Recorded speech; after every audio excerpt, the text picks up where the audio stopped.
Todas estas son posibilidades en las que pensar. Pero lo que sí sabemos con seguridad es lo siguiente. Existe un potencial biológico para que el cuerpo dure mucho más, y para que vivamos una vida más sana y rica que la que al parecer vivimos en la actualidad. Sin embargo, parece que además de los elementos físicos de nuestro cuerpo, en la fórmula de la longevidad falta algo. Lo podemos llamar como nos plazca, pero al parecer ese algo es la fuerza espiritual que alimenta al cuerpo. En el lenguaje de otra época, los antiguos nos dejaron instrucciones sobre cómo nutrir a esta fuerza vital de la que toda vida depende. Sus conocimientos nos pueden capacitar para transformar el sufrimiento experimentado en sabiduría curativa. Para vivir más tiempo, con mejor salud y más vitalidad, debemos comprender las heridas que nos produce la vida. Para amar, tenemos que sentir. Experiencias modernas han redescubierto esa fuerza de la sabiduría, de la belleza y de la oración de la que hablan tantas culturas antiguas. Como veíamos en la introducción, por ejemplo, el tema subyacente en los conocimientos de los navajos se basa en la comprensión de la relación entre el dolor del mundo exterior y el amor y la sabiduría de nuestro corazón. El dolor, la sabiduría y el amor, aunque son experiencias completamente distintas, parece que están estrechamente unidas por un vínculo extraño y tal vez inesperado. En el dolor se nos desvela nuestra capacidad de sentir. Cuanto más profundo es el dolor, más fuerza tiene el sentimiento. En nuestros sentimientos de dolor más profundos descubrimos toda nuestra capacidad de amar. Al parecer, el perdón también va unido directamente a nuestras penas. Cuanto mayores son estas, explica Tim Lawrence, también mayores son los beneficios del perdón. Desde esta perspectiva, podemos considerar que el dolor es el barómetro que mide nuestra capacidad de amar, y no un castigo por las decisiones que tomamos. Esta sutil relación es la que demuestra la fuerza que muchas culturas describen como el pegamento que mantiene unido el mundo. La fuerza de nuestro amor. En nuestra capacidad de amar, hallamos nuestra mejor sanación. Es casi como si viniéramos a este mundo y nos sometiéramos a pruebas que personas racionales y afectuosas son incapaces de imaginar. En el transcurso de nuestras relaciones, empleos, pérdidas y fracasos, llegamos hasta el límite de lo que creemos que somos, y siempre haciéndonos las mismas preguntas. ¿Podemos amar ante estas experiencias? ¿Podemos amar en presencia de inimaginables atrocidades que se justifican por el color de la piel o por el Dios en el que se cree? ¿Podemos amar en un mundo donde otros intentan acabar con lo que no comprenden y eliminar a pueblos enteros de la faz de la tierra? Todos hemos sufrido la pérdida de seres queridos que un día estaban con nosotros y de repente desaparecieron de nuestra vida. Hemos visto a otros sufrir enfermedades que ninguna criatura debería tener que soportar jamás. Cuando esos seres queridos se van, nos preguntamos, ¿podemos amar mientras sufrimos el dolor de su ausencia? Nuestro amor se ve sometido a menudo a pruebas que nunca elegiríamos conscientemente, o que nunca hubiésemos imaginado. Cada vez que la vida nos pregunta si aún podemos seguir amando, la respuesta es la misma. Un sí enorme y sonoro, porque a pesar de todo, seguimos vivos. No importa que lo llamemos por el mismo nombre o que sencillamente vivamos lo que significa para nuestra vida. El amor es lo que nos sustenta. Nos lleva por los momentos difíciles y por los buenos tiempos, y nos promete que siempre sanaremos de las peores heridas que la vida nos pueda infligir. La clave ancestral que hace que el amor nos cure es dejar que entre en nuestra vida. Para ello, hemos de hallar la manera de convertir las mayores heridas en nuestra más profunda sabiduría. Convertir el dolor en sabiduría. Como parte de un proceso natural, las experiencias de dolor y sabiduría están estrechamente relacionadas. El dolor procede de nuestra forma de interpretar las experiencias. En cambio, cómo nos sintamos ante lo ocurrido cambia el foco de nuestra atención en el proceso. Cuando una experiencia nos produce tanto dolor que es más fácil negarla, olvidarnos de ella o de algún modo evitarla que enfrentarnos a ella sin reservas, podemos quedarnos atascados en nuestros sentimientos. Sin embargo, todos albergamos en nuestro interior el poder de transformar el dolor, proceda de donde proceda, en su forma de sabiduría curativa. Aunque la experiencia que originariamente provocó el dolor sigue inmutable, en nuestra forma de sentir el sufrimiento es donde encontramos la fuerza. A primera vista parece que esta interpretación nos pide simplemente que pasemos por todas esas experiencias, simulando un sentimiento nuevo sobre lo que nos suceda en la vida. Sin embargo, un análisis más profundo revela que los antiguos comprendían y aplicaban un principio sutil e inmemorial que la ciencia occidental solo ha reconocido recientemente. Este principio indica que el mundo que nos rodea es un espejo vivo, el tejido cuántico que refleja los sentimientos que viven dentro de nosotros. Más en concreto, los patrones de la salud de nuestro cuerpo, el apoyo de nuestra familia y de nuestra comunidad, y la paz de nuestro mundo, suelen ser un reflejo de nuestras convicciones más profundas. Esta relación entre creencia y experiencia la avalan actualmente con fuerza las teorías más recientes de la física del siglo XXI. Parece que se trata de un principio válido tanto para las creencias que consideramos negativas como para las que tenemos por positivas. Hoy está demostrado que los sentimientos que estimulan la vida, como la gratitud, la misericordia y el amor, generan condiciones favorables para ella, por ejemplo, una menor presión sanguínea, la liberación de hormonas beneficiosas y mejores respuestas inmunitarias. De modo similar, está demostrado que los sentimientos contrarios a la vida, como el enojo, el odio, los celos y la cólera, fomentan condiciones desfavorables, como arritmias cardíacas, deficientes reacciones inmunitarias y mayores niveles de hormonas del estrés.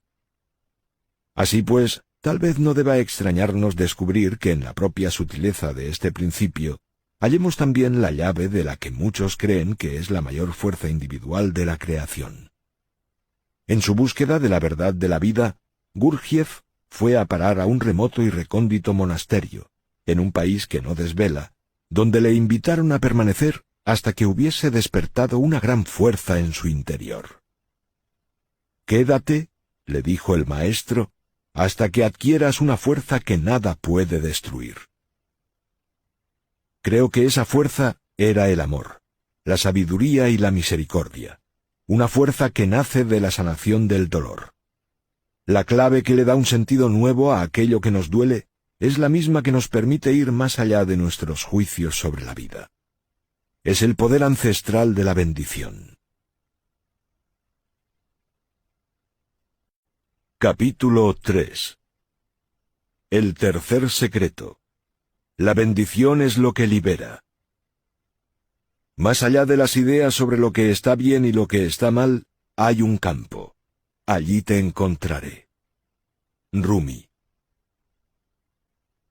Las antiguas tradiciones señalan que la única diferencia entre los ángeles de los cielos y los de la tierra es que los primeros recuerdan que son ángeles. Cuando amamos, a menudo observamos que lo hacemos con la entrega y la inocencia del ángel. Es esta misma entrega la que nos genera dolor. Es por nuestra inocencia por lo que nos podemos sentir tan profundamente heridos. Si, en realidad, todos somos ángeles, poseemos una fuerza extraordinaria. Nuestra ira y nuestra cólera, como el amor y la misericordia, son testigos incuestionables de ello. Estos sentimientos nos muestran lo profundamente que somos capaces de sentir y cuánta energía, positiva o negativa, podemos dirigir hacia aquello que nos apasiona.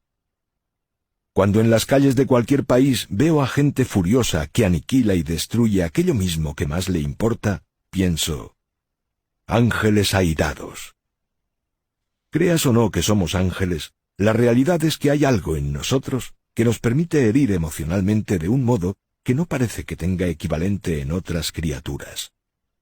Cuando nos sentimos heridos, la clave de la sanación es la bendición. A veces la vida pone en entredicho las creencias hasta de las personas más afables y piadosas. El arzobispo de Canterbury, al reflexionar sobre su fe en Dios después de la tragedia de la escuela número 1 de Beslan en 2004, decía: «Cuando observas la profunda fuerza con que las personas pueden provocar tanto mal, entonces sí, por supuesto, hay un asomo de duda. Pienso que sería inhumano no reaccionar así». Aunque pensemos que las tragedias que se producen en el mundo pueden tener unas razones espirituales, seguimos sin hallar la forma de entenderlas. La oración es a menudo el antídoto recomendado para aliviar el dolor de la tragedia. Cuando los grandes maestros espirituales nos invitan a curar las heridas sufridas mediante la plegaria, es ineludible que nos hagamos la lógica pregunta: ¿cómo podemos orar con espíritu positivo si nos sentimos airados y heridos, y solo queremos que cese el dolor? La respuesta está exactamente en entender cómo funcionan las oraciones. Más de 19 siglos antes de que en Occidente los científicos reconocieran el campo de energía que lo conecta todo, los antiguos eruditos y sanadores indígenas hablaban de la red de la creación. En la cultura Hopi, por ejemplo, la antigua canción de la creación habla de un tiempo en que los pobladores de la tierra recordarán que la energía femenina de la mujer araña es la red que une todo el universo. Los sutras del budismo se refieren a un lugar alejado en los altos cielos del gran dios Indra, donde en realidad se origina la magnífica red que nos une con el cosmos. Resulta evidente que la idea de una fuerza unificadora que lo mantiene todo cohesionado era un tema común. Si los antiguos sabían que el campo existe, ¿es posible que también supieran cómo utilizarlo? Quienes nos precedieron dejaron en los textos, las tradiciones y los muros de los templos nada menos que la descripción del principio cuántico que hoy solo estamos empezando a comprender. Con esa explicación, se nos han dado las instrucciones exactas que necesitamos para incorporar a nuestra vida las fuerzas hermosas y salvajes de la oración de las que hablaba San Francisco de Asís. Y la clave se encuentra en un lugar que tal vez nos sorprenda. El misterio del espacio intermedio. Existe una fuerza que reside en el espacio intermedio, ese instante sutil en el que algo acaba y lo que sigue no ha empezado aún. Desde el nacimiento y la extinción de las galaxias hasta el principio y el final de los trabajos y las relaciones, e incluso la sencillez de inspirar y expirar, la creación es la historia de comienzos y finales. Ciclos que empiezan y terminan, se expanden y se contraen, nacen y mueren. Sin embargo, a cualquier escala, entre el principio y el final, hay un momento en el tiempo en que ni lo uno ni lo otro llegan a producirse del todo. De ese momento proceden la magia y los milagros. En el instante del intermedio, todas las posibilidades existen, pero ninguna ha sido la elegida. Desde este lugar, se nos da el poder de sanar nuestro cuerpo, cambiar nuestra vida y traer paz al mundo. Todo lo que sucede tiene su origen en este momento mágico y poderoso.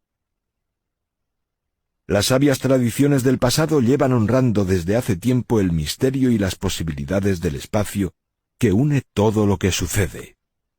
En las culturas indígenas de América del Norte, por ejemplo, se afirma que la Tierra entra todos los días 2 veces en esos reinos misteriosos. Uno de ellos se encuentra inmediatamente después de que el sol desaparece por el horizonte, justo antes de que llegue la oscuridad de la noche. El segundo reino se produce justo antes de que el sol reaparezca por el extremo del cielo, después de las horas más oscuras de la noche. Los dos son momentos crepusculares, ni completamente de día, ni totalmente de noche. En esos momentos, señalan las tradiciones antiguas, se produce un claro en el que se pueden percibir las verdades más profundas, curar las heridas más graves y alcanzar el máximo poder de las plegarias. El antropólogo Carlos Castaneda, en su clásico Una realidad aparte, llama a esa abertura fractura entre los mundos, y la describe como un punto de acceso a los reinos invisibles del espíritu, los demonios y el poder. Los científicos actuales reconocen el poder de este lugar exacto. Sin embargo, para ellos es menos una cuestión de día, noche y tiempo que de la materia de la que está constituido el mundo. Desde la perspectiva del científico, lo que vemos como sólido a nuestro alrededor es cualquier cosa menos sólido.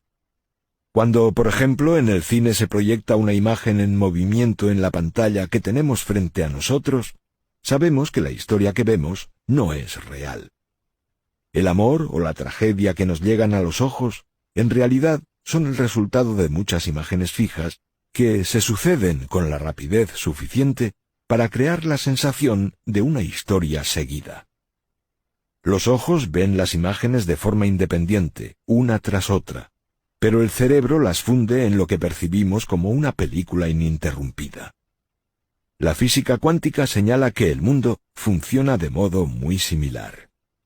Por ejemplo, lo que en cualquier programa de deportes de la tarde del domingo vemos como un tanto, un tiro triple o un gol, en términos cuánticos no son sino una serie de sucesos individuales que tienen lugar a gran velocidad y que están estrechamente unidos. Del mismo modo que muchas imágenes unidas componen una película, la vida en realidad se produce como destellos de luz breves y diminutos, llamados cuantos.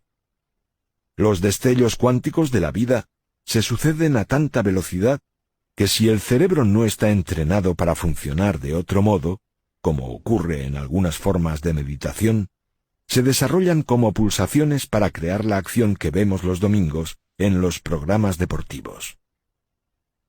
En esta explicación simplificada de la vida también se encuentra la clave de nuestra propia sanación. Para que un destello de luz acabe antes de que otro empiece, tiene que haber, por definición, un momento intermedio. En este espacio, durante un brevísimo instante, existe un equilibrio perfecto, en el que no ocurre nada. Los sucesos que llevaron al destello se han terminado, y los nuevos no han empezado aún. En este lugar de nada, existen como posibilidades y en potencia todos los escenarios de vida, muerte, sufrimiento, sanación, guerra y paz. Este es el lugar donde los sentimientos y las oraciones se convierten en planes de acción de la vida. Lo fundamental es que nuestro estado emocional durante la oración determina el tipo de plan que creamos. Sabiendo que el campo es un reflejo de nuestras creencias interiores, antes de orar, debemos encontrar la forma de limpiarnos de dolor y cólera. Si nos detenemos a pensarlo, tiene mucho sentido. Al fin y al cabo, ¿cómo podríamos esperar que la mente de Dios reflejara sanación y paz si sentimos miedo y dolor? Así pues, ante los poderosos sentimientos de ira, frustración, celos y dolor, ¿cómo podemos sentir algo distinto para que nuestras plegarias alcancen su mayor fuerza? ¿Cómo dejamos en suspenso los sentimientos negativos y accedemos al poderoso espacio intermedio? Para responder esta pregunta, debemos volver una vez más a la sabiduría del pasado. El campo de Rumi, más allá del juicio. No hay duda de que los antiguos autores de los manuscritos del Mar Muerto le atribuían un gran poder al espacio intermedio. En el Evangelio de los Esenios se nos recuerda: en el momento que media entre el inspirar y el expirar, se ocultan todos los misterios. Como en otras tradiciones, en los órdenes más elevados de las enseñanzas esenias, se nos dan instrucciones sobre cómo usar el espacio intermedio a fin de prepararnos para la oración.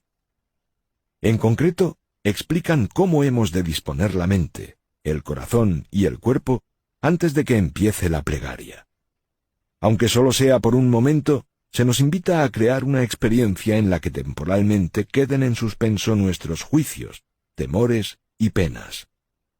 En este estado neutro, podemos ofrecer una plegaria desde la fuerza y la claridad, y no desde el juicio nublado que nace del dolor.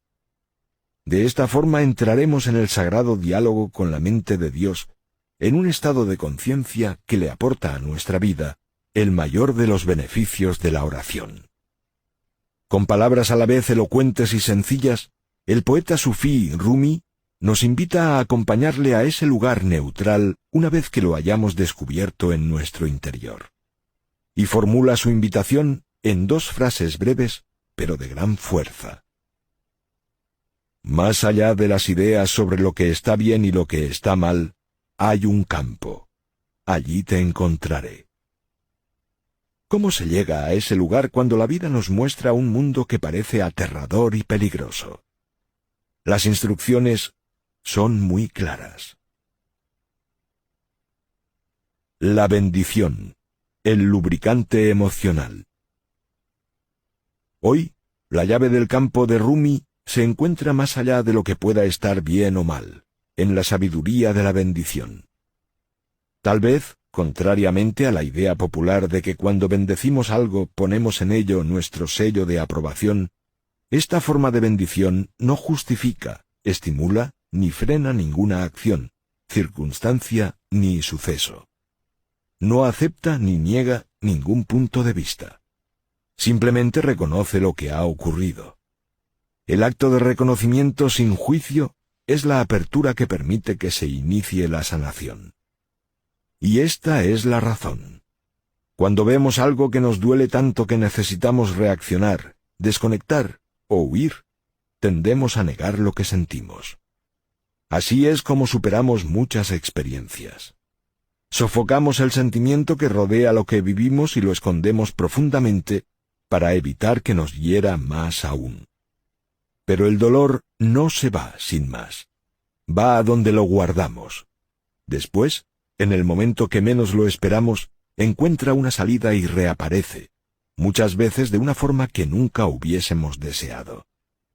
Así ocurre sobre todo con las personas que han vivido escenas especialmente traumáticas, desde guerras y violaciones hasta maltrato infantil y violencia doméstica. La ira desproporcionada que puede emerger en esos momentos a menudo se remonta al impacto de una experiencia anterior que, cuando se produjo, no se pudo superar. En estos casos, un simple comentario aparentemente inocente y ajeno de alguna persona significativa o de un compañero de trabajo puede convertirse en el desencadenante que abra la antigua herida. Nuestra capacidad de cerrar es el mecanismo de defensa que nos permite seguir con nuestra vida y no tener que afrontar el dolor inmediato de algo que impacte en nuestros sentidos y sensibilidades. Al mismo tiempo, las emociones que se han creado en nuestro interior siguen ahí, aunque estén enterradas. Tim Lawrence entiende el reconocimiento del dolor como un paso incómodo, pero necesario, hacia la sanación.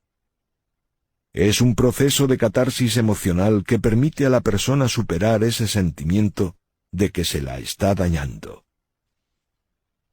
A algunos individuos, el mecanismo de defensa de disimular el dolor les puede ir tan bien que, de hecho, creen que se han sanado de la experiencia.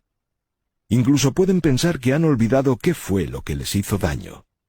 Sin embargo, el cuerpo no olvida.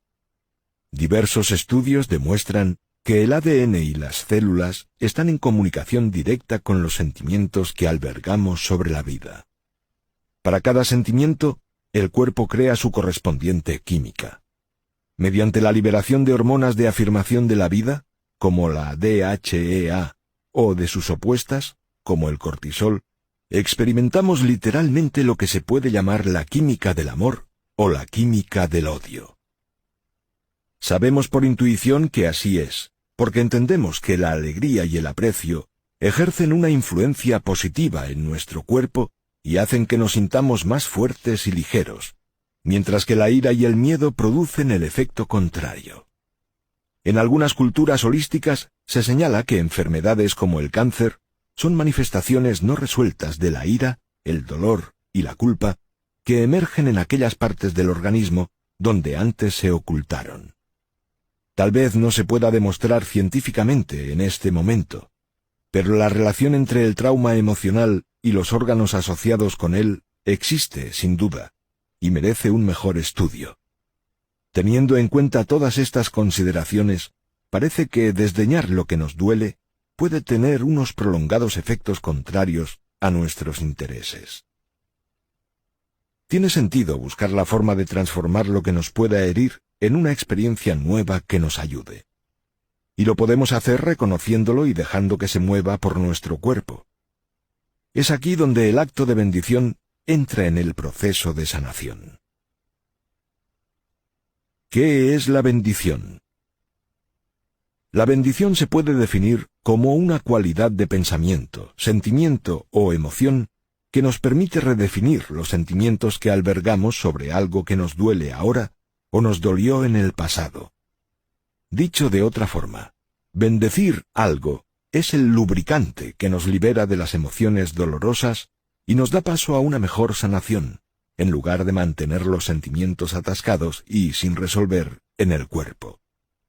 Para lubricar las emociones, debemos reconocer, bendecir, todos los aspectos de lo que nos duele, del mismo modo que quienes sufren han de reconocer la causa de su padecer, y quienes dan testimonio de algo han de saber las consecuencias de lo que atestiguan. Siempre que hablo sobre lo que es la bendición, llega un momento en que es importante dejar claro lo que no es.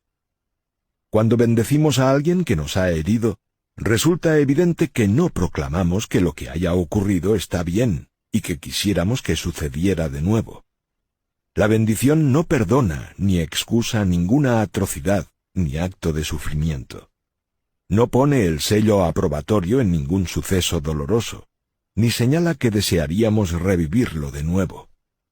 Lo que sí hace la bendición es liberarnos de las experiencias dolorosas. Reconoce que esos hechos, sean los que fueren, se han producido. De este modo, nuestros sentimientos sobre esas experiencias se mueven por nuestro cuerpo en lugar de quedarse bloqueados en su interior. Y así, la bendición es la clave para alcanzar el campo de Rumi que está más allá de lo que se pueda considerar bueno o malo. La bendición es la llave de acceso al espacio intermedio.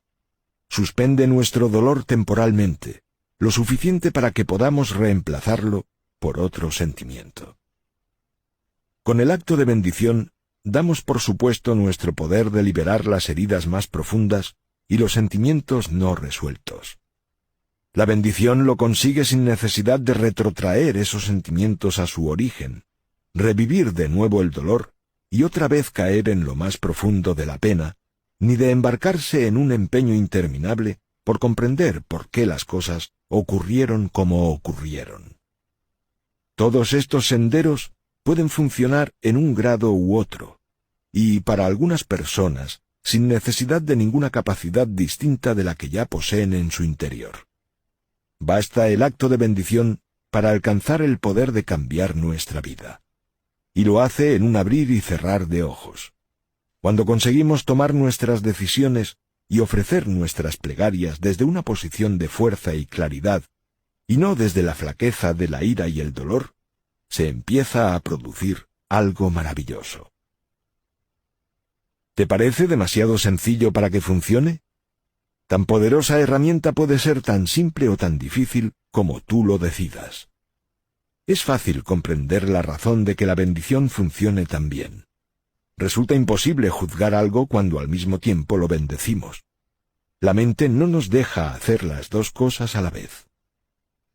Te invito a que pruebes el proceso de la bendición siguiendo las instrucciones que te doy a continuación. Piensa en una persona, un lugar o una experiencia que en el pasado te hicieran sufrir, y a continuación aplica el procedimiento. Es posible que te sorprendan el poder, la efectividad y la sencillez del antiguo secreto de la bendición. Antes de que puedas bendecir. Hay un requisito previo para que puedas bendecir. Para disponerte a aceptar la bendición en tu vida, antes debes responder con sinceridad una sola pregunta. No es necesario que lo hagas formalmente ni ante otra persona, a menos que te sea más cómodo hacerlo así. La pregunta va dirigida solo a ti, y te ayudará a saber mejor aún dónde están tus límites en lo que se refiere a lo bueno y lo malo de tu vida. La pregunta es esta: ¿estoy preparado para superar la reacción visceral o la antigua idea de que, para reparar algún mal, alguien debe pagar o he de desquitarme? En otras palabras, ¿estás preparado para ir más allá del tipo de razonamiento que justifica herir a alguien porque te ha herido? Si tu respuesta es afirmativa, la bendición está contigo, y te van a complacer los resultados de la experiencia.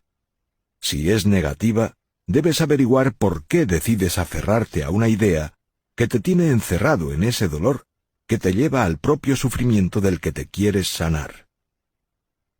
En la cultura de la bendición es evidente que estas preguntas no tienen respuestas correctas ni incorrectas. Están pensadas simplemente para ayudarte a tener muy claro dónde te encuentras en tu proceso de razonamiento y qué esperas conseguir con tus creencias.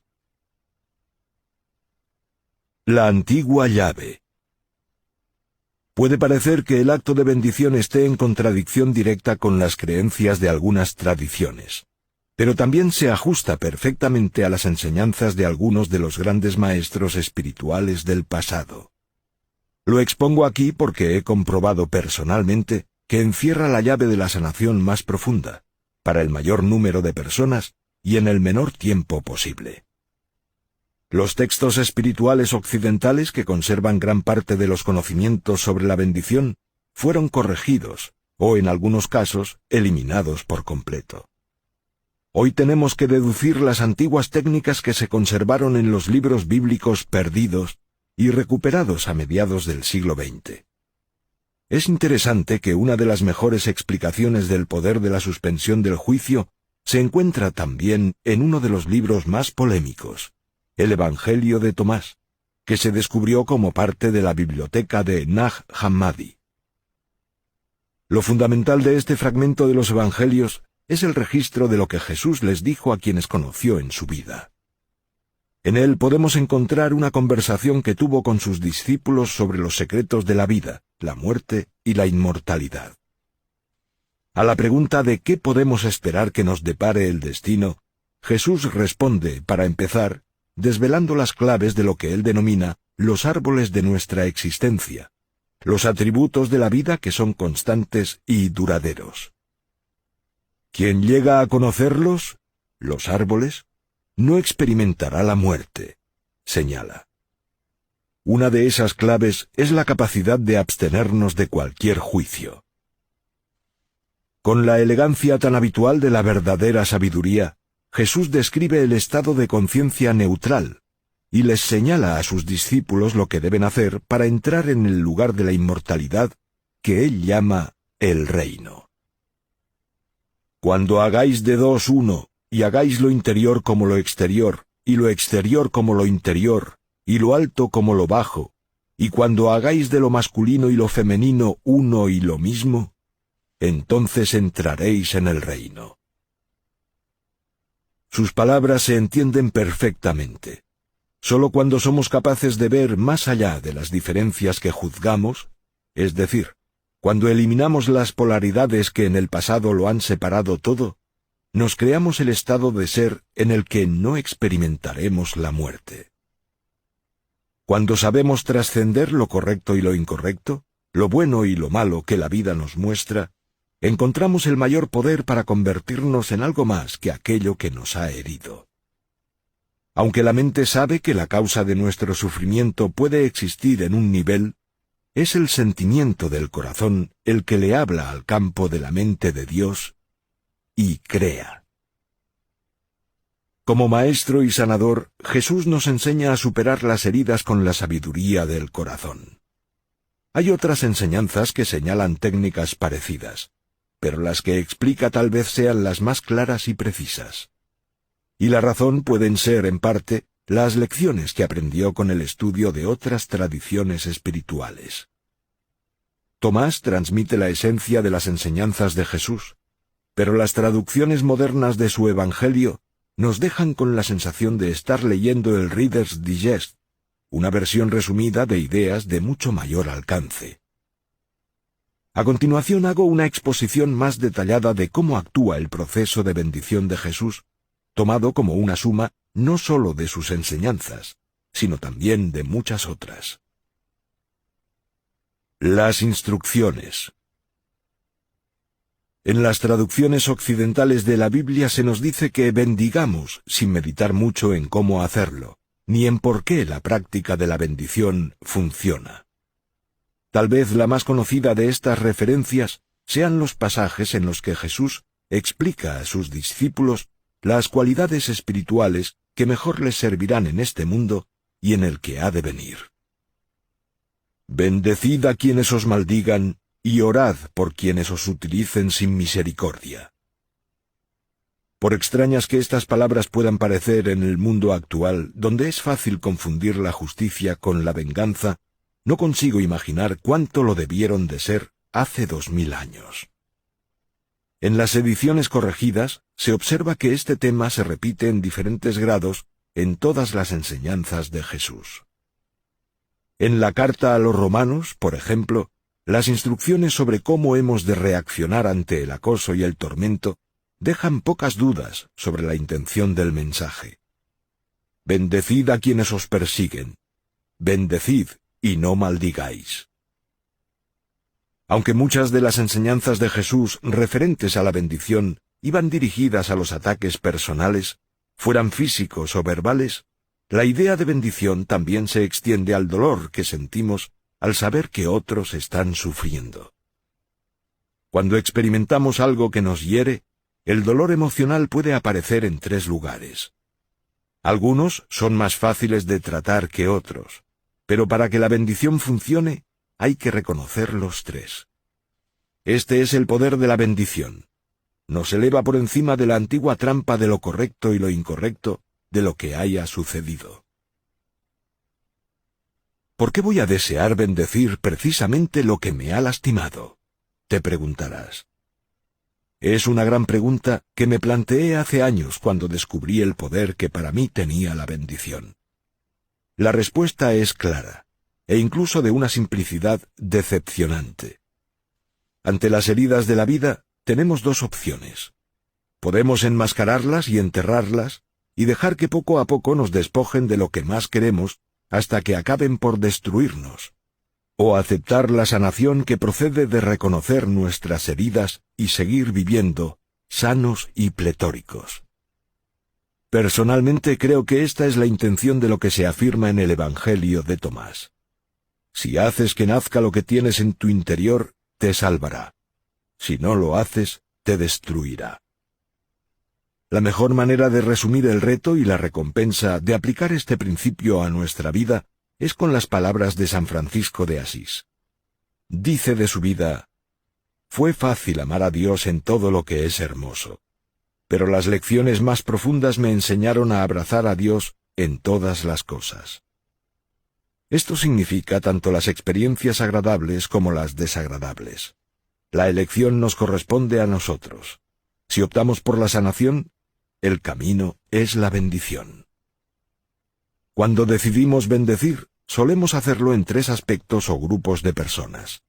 Aunque hay excepciones, lo más habitual es que debamos bendecir a quienes sufren, la causa del sufrimiento, y a quienes son testigos de él. A continuación explico brevemente los 3 grupos. Bendecir a los que sufren. El primer lugar al que dirigir la bendición es el sufrimiento evidente de quienes caen lastimados. En algunos casos, como las tragedias del 11 de septiembre y de Beslan, puede haber una distancia entre nosotros y quienes sufren por una pérdida de una magnitud casi inimaginable. En otros, como los de promesas rotas o abusos de confianza por parte de alguien querido, el sufrimiento nos puede ser muy cercano, porque somos nosotros quienes sufrimos. En cualquier caso, esta es quizá la parte más fácil del proceso de la bendición: bendecir a quienes son objeto del sufrimiento. Bendecir la causa del sufrimiento. Para muchos, esta es la parte más difícil. Para otros, en cambio, bendecir a las personas o a la situación que provoca dolor, que les hace sufrir y les arrebata aquello que más quieren, es tan propio de las culturas en las que han crecido que casi es como una segunda naturaleza. Aquí es donde se hace real en nuestra vida el poder de la bendición. Cuando sabemos encontrarlo en nuestro interior para bendecir a las personas y las situaciones que nos lastiman, nos convertimos en personas nuevas. Hace falta ser muy fuerte para sobreponerse a lo malo y lo bueno de lo que nos ocurra y afirmar: hoy soy algo más que el dolor de mi pasado. Conozco a gente que me dice: haré eso de bendecir solo una vez, cuando no haya nadie a mi alrededor, porque mis amigos nunca entenderían esta forma de pensar. Y si no me gusta lo que ocurre, volveré al sentimiento de odio y envidia que también me ha ido hasta ahora. Y yo respondo: perfecto, basta con una vez. Estoy seguro de mi respuesta por una sola razón. En el momento, el instante, en que abrimos la puerta a una mayor posibilidad de bendecir en la vida, cambiamos en nuestro interior. En ese cambio, nunca podemos retroceder. ¿Y por qué íbamos a hacerlo? ¿Por qué íbamos a decidir albergar el sentimiento que a la larga nos hace daño si podemos tener el que nos cura?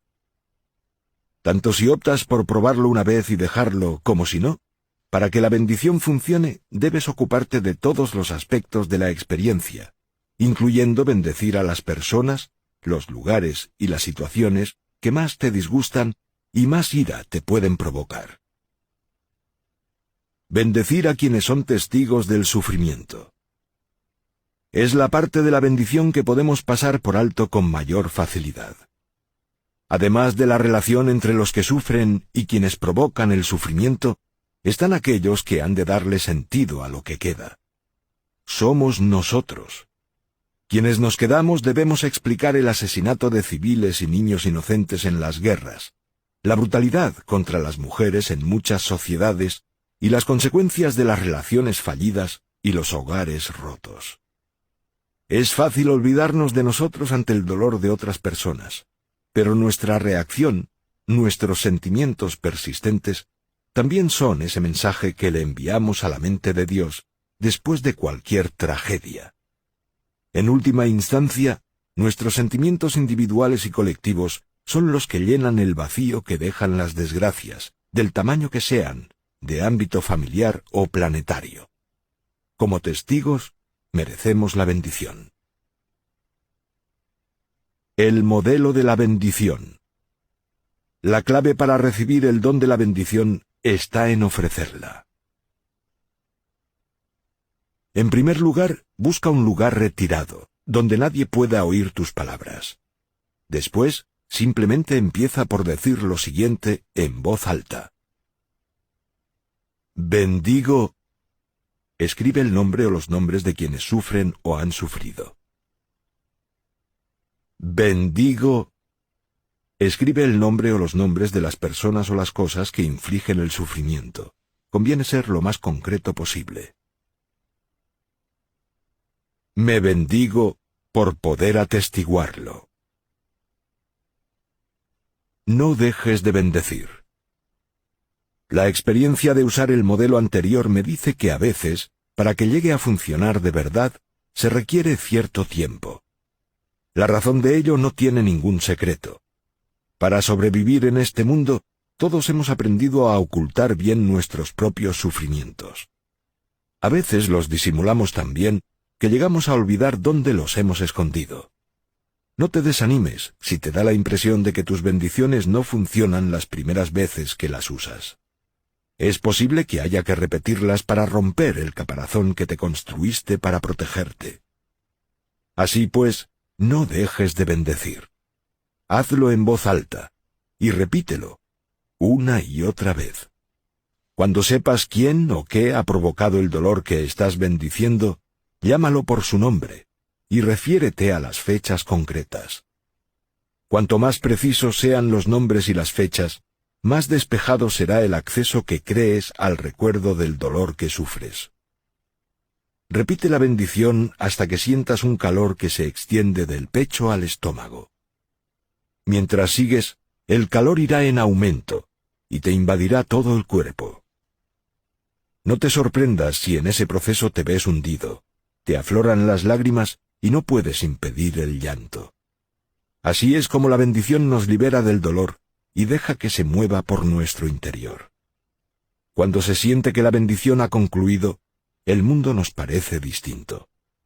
Aunque la razón de nuestro dolor sigue existiendo, lo que ha ocurrido es que hemos cambiado nuestra manera de sentirlo. Este es el poder de la bendición. Sencillamente se convierte en algo que has de experimentar tú mismo para poder entenderlo. Sé de personas que han descubierto el poder de la bendición y ahora bendicen todo lo que ven. Desde el cuerpo desecado de algún animal que duerme junto a la carretera, hasta las noticias que aparecen en el televisor, ofrecen una bendición, casi al mismo tiempo que respiran varias veces al día. Cuando estas personas me acompañan en el coche y nos cruzamos con una ambulancia que va o viene del hospital, o cuando algún alocado nos adelanta con línea continua o en alguna carretera estrecha de montaña, no cesan de bendecir. Es una reacción tan espontánea como la de decir Jesús cuando alguien estornuda. No te extrañes si también en tu vida empiezan a aparecer actos de bendición espontáneos. Anteriormente, planteé la pregunta de cómo podemos rezar de forma positiva cuando vivimos sentimientos negativos como los de dolor, ira, odio y deseo de venganza. Uno de los secretos de las culturas más sabias es que nuestras plegarias son más efectivas cuando nos preparamos en todo nuestro ser, mente, cuerpo y espíritu, para entrar en sagrada conversación con la mente de Dios. Si el campo nos ha de devolver el reflejo de la persona en que nos hemos convertido, es más importante que nunca que, cuando rogamos que se nos alivie nuestro dolor, nos encontremos en lo que los nativos americanos llaman un buen lugar. El antiguo don de la bendición nos allana el camino para orar desde una posición de fuerza y claridad, y no desde la flaqueza y la incertidumbre. Las instrucciones pueden ser útiles e interesantes, pero creo que las enseñanzas de la sabiduría a veces se comparten mejor como historias. Cuanto más real sea la historia, más sentido tiene el ejemplo. La que sigue habla de mi primera experiencia de bendición en unos momentos de pérdida personal. Tal vez sea insignificante en comparación con las heridas realmente grandes de nuestro mundo, pero en el momento en que ocurrió, la bendición fue lo que me ayudó a afrontar la pérdida de un amigo muy querido. Este ejemplo te podrá ayudar a ocuparte de tus propias pérdidas. Bendecir ante una pérdida. Algunas de mis compañías más satisfactorias han sido las de diversos animales. A principios de los años 90, estaba realizando un taller retiro en un hotel del monte Shasta, en California. Por los pasillos del hotel iba y venía un gatito negro, que se coló en mi habitación y en mi corazón, y nunca salió de él. Mi nuevo amigo tenía unas 5 semanas, y era hijo de una madre primeriza que no podía amamantar a su cría. Cuando los empleados del hotel descubrieron lo que había sucedido, pensaron que todos los gatitos habían muerto. Sin embargo, pocos días después, se produjo un pequeño milagro. La madre salió de su escondite con un amasijo de huesos y pelos que había sobrevivido todo aquel tiempo sin comer. Los trabajadores alimentaron inmediatamente al gatito para que se recuperara. En reconocimiento a la magia de su salud y voluntad de vivir, lo llamaron Merlín. Aquella tarde, al ir a mi habitación, Merlín estuvo ronroneando y maullando a la puerta, hasta que cedí a mi impulso de ocuparme de cualquier animal del planeta, y lo dejé entrar. A lo largo de la semana que duró el taller, durmió conmigo todas las noches, y se sentó a mi lado a desayunar por las mañanas. Observaba cómo me afeitaba desde el borde del aseo, y miraba las diapositivas de 35 milímetros, eran tiempos anteriores al PowerPoint, cuando las preparaba para la jornada siguiente. Todas las mañanas se sentaba junto a la bañera mientras me duchaba, y se relamía las gotitas de agua que lo salpicaban. Al concluir la semana, Merlín y yo éramos buenos amigos, y me sentía muy apegado a aquel pequeño milagro tan decidido a vivir. Por una serie de circunstancias y coincidencias, Merlín y yo regresamos juntos a mi casa, en el desierto del norte de Nuevo México.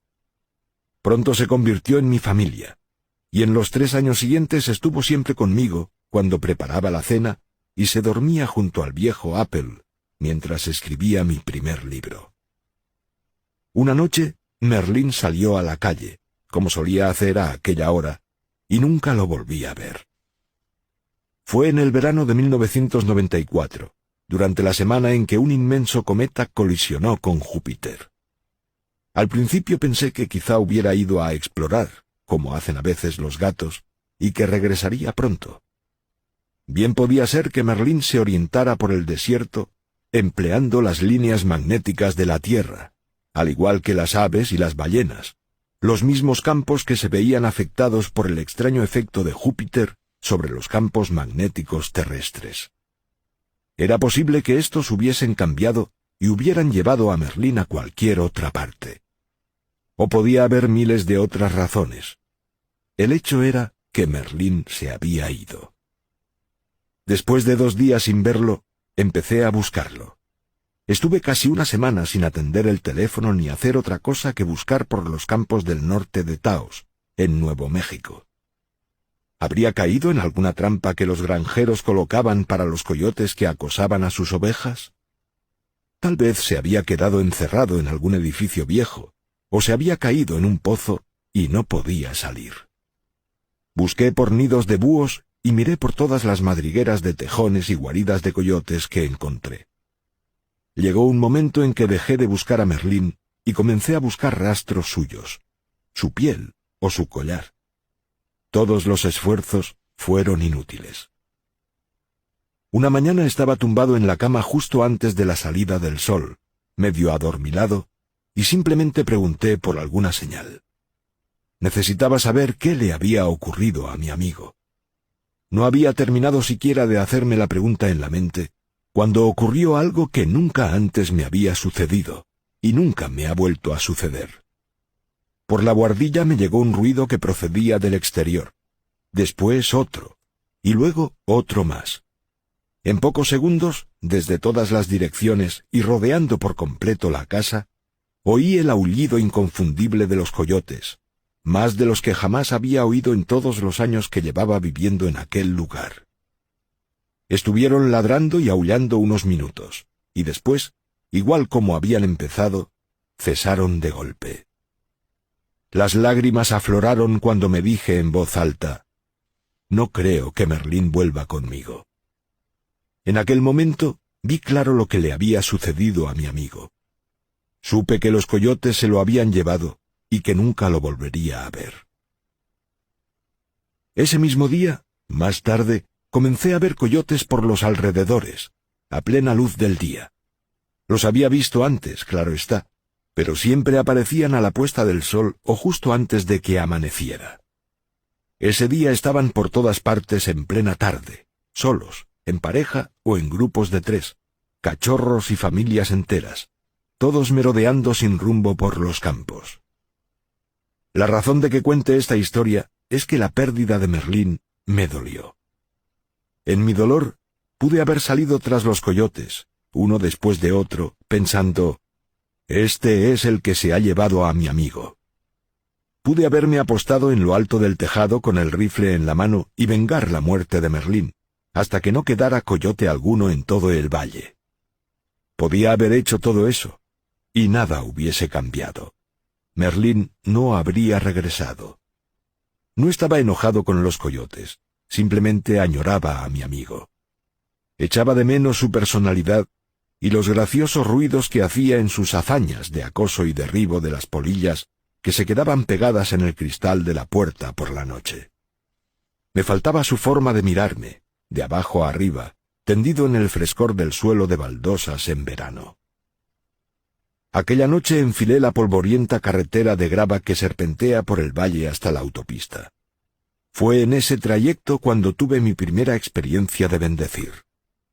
Al subir las ventanillas para que nadie me oyera, aunque no había un alma en muchos kilómetros a la redonda, bendije la muerte de Merlín, reconociéndolo a él y toda la alegría que había traído a mi vida. Después bendije a los coyotes, en especial a los que le habían arrebatado la vida. Al cabo de poco tiempo comencé a sentir una extraña sensación de afinidad con Merlín. Supe que lo sucedido no fue un acto intencionado para provocarme dolor. Ocurrió simplemente que los coyotes hicieron lo que les es propio. Me bendije por intentar comprender por qué la naturaleza a veces se muestra tan cruel. Al principio no parecía que ocurriera nada. Sentía tanto dolor que impedía que la bendición entrara en mí. Pero después de repetirla un par de veces, se produjo el cambio.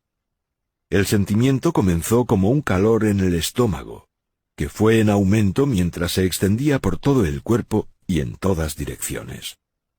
Los ojos se me llenaron de lágrimas y me vi sollozando sin consuelo.